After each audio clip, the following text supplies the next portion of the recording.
नमस्कार. आज आमच्या पताशीबाई रतनचंद मानव कल्याण ट्रस्ट अंध मुलांची शाळा भोसरी येथील इयत्ता 5वीत शिकणारे विद्यार्थी मराठी बालभारती या क्रमिक पुस्तकातील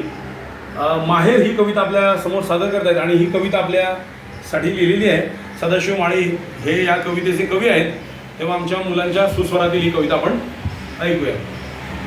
पिकाटीची चिकन माती तोटा तरी बांधू ग बाई, असा ओटा चांगला तर जात तरी बांधू ग बाई,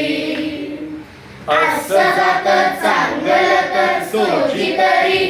गणू ग बाई,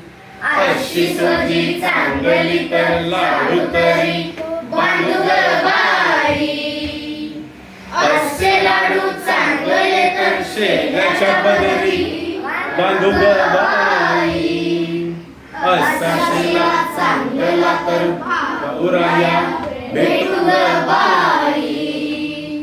असा भाऊ चांगला तर दारी रथ आणि ग बाई, असा रथ चांगला तर नंदी करी झुकेल ग बाई, असा नंदी चांगला तर माहेराला जाऊ ग बाई, असं माहेर चांगलं तर धिंगामस्ती करू ग बाई, असं माहेर चांगलं तर धिंगामस्ती करू ग बाई, असं माहेर चांगलं